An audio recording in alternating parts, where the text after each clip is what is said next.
Bom, e a gente conversa agora com a Denise Campos de Toledo, que vai falar mais sobre o setor de máquinas. Boa tarde, Denise. Boa tarde, Lívia. Na verdade, nós temos um convidado aqui, que é o José Veloso, que é presidente executivo da Associação Brasileira da Indústria de Máquinas e Equipamentos, a ABIMAQ. Então, José Veloso, boa tarde. Boa tarde, Denise. Como vai? Então, José Veloso, eu quero saber como é que o setor está trabalhando com toda essa situação, qual a estratégia a ser adotada. As indicações são de que estaria já havendo uma negociação com os sindicatos para tentar gerenciar melhor essa flexibilização de produção, para evitar problemas tanto do ponto de vista das empresas quanto problemas maiores do desemprego, que eu acho que é uma das grandes ameaças que nós temos agora também, além da doença, é claro, né? Olha, nós já conversamos com a Força Sindical, com a CUT, temos uma aliança com o setor de eletroeletrônicos, que foi entrevistado agora há pouco aí na Jovem Pan, e também o Sindipeças. Estamos fazendo um documento conjunto, que deve ser divulgado nas próximas horas, ou talvez amanhã, de uma aliança entre nós, empregadores, e também os empregados. No entanto, o que é importante são os anúncios que o governo federal deve fazer. Nós temos, para manter o emprego, né? Nós estamos esperando um anúncio ainda hoje, uma medida provisória que flexibiliza dois pontos muito importantes. Um deles é a possibilidade do layoff, que é a suspensão temporária do contrato de trabalho, mas com a contrapartida de um seguro-desemprego pago pelo governo. Ou seja, o empresário que corre o risco nessa crise de ter um lockout ou de ter que fechar sua fábrica por queda de faturamento, queda de vendas ou por uma interdição em função da própria crise pandêmica.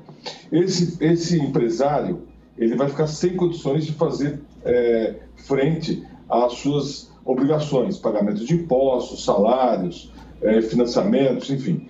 Então, a suspensão do contrato de trabalho no período onde a empresa não está faturando é muito importante. Por quê?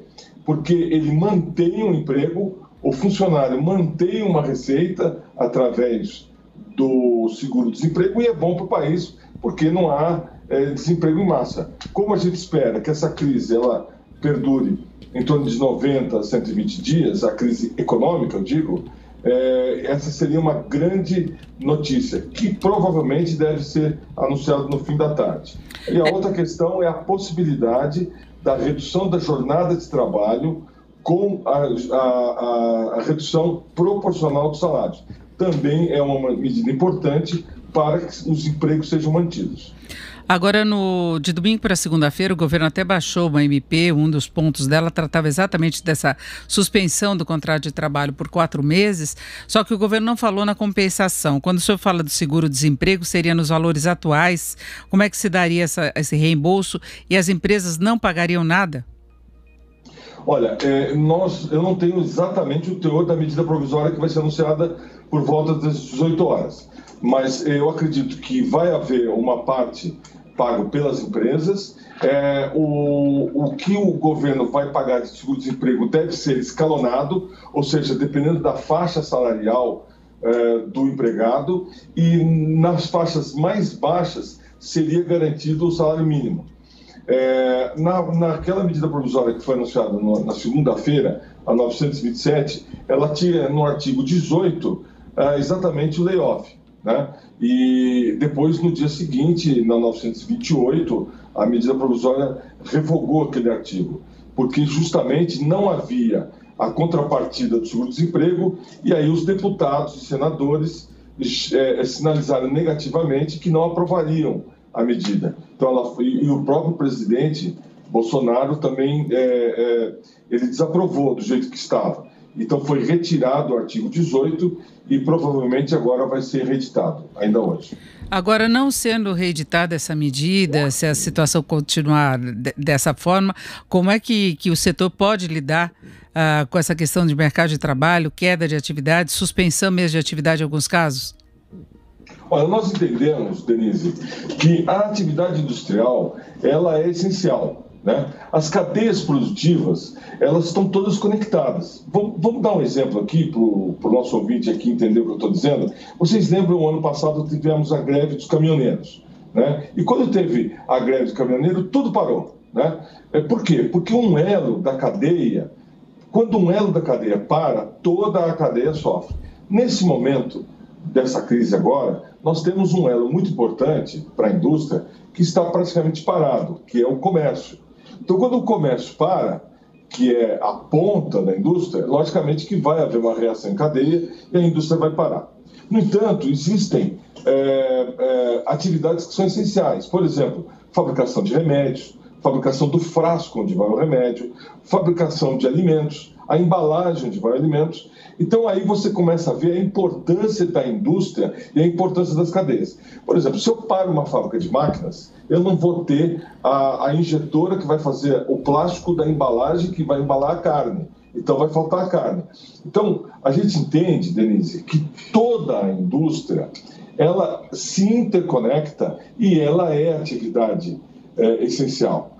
Veja bem, se nós tivermos o cuidado com a saúde dos nossos colaboradores, aonde mantivemos os maiores, os que têm mais de 60 anos em casa, aqueles que têm alguma comorbidade também em casa, protegemos aqueles que estão nos grupos de risco, aqueles que vierem trabalhar, e logicamente não será carga total, porque existe uma parada na economia, mas aqueles que vierem trabalhar, nós tivemos todos os cuidados de higiene, distanciamento das pessoas, enfim, aquilo tudo que os médicos preconizam, a gente entende que o risco é minorado, ele vai ser bastante menor. E veja bem, ninguém aqui quer expor os trabalhadores a qualquer risco, mas veja que uma indústria que não tem contato com o meio público, que não tem contato com pessoas e que ela é fechada na sua atividade, o risco diminui mais ainda. Então, entendemos que aquelas atividades produtivas que não correm risco, elas deveriam ser mantidas. Então, vamos lá. Qual é o cenário neste momento? Nós temos uma quarentena, que ela é de 15 dias, ela deve encerrar no dia 7 de abril, na maioria dos estados, por exemplo, em São Paulo, ela se encerra dia 7 de abril.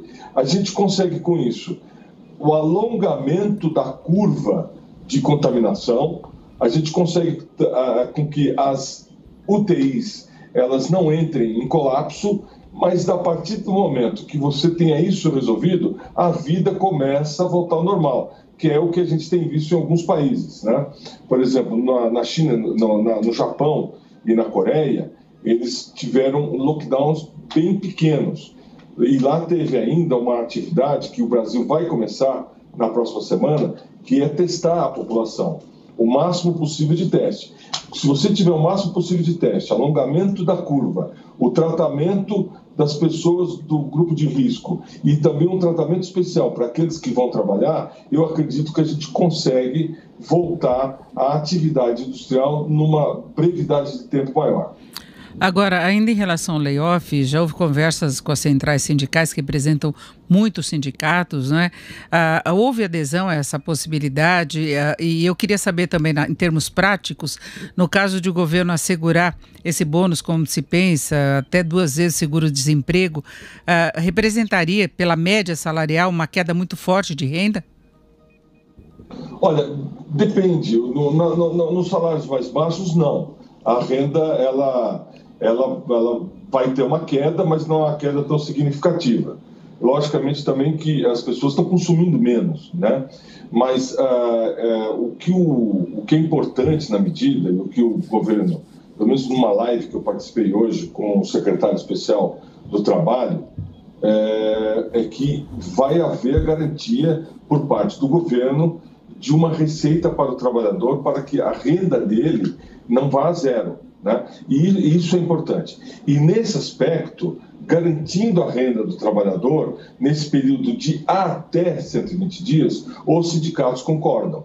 Veja bem, Denise, nenhum empregador gosta de fazer layoff. O que o empregador gosta é de ter o trabalhador trabalhando, produzindo, faturando. Só vai colocar em layoff aquela empresa que não tiver outra saída. E uma coisa importante que todos os ouvintes saibam, as empresas de pequeno e médio porte no Brasil, elas não têm capital de giro para fazer frente a despesas, todas as despesas de salário, de impostos, de contas com os bancos e fornecedores, mais do que 30 dias sem faturamento.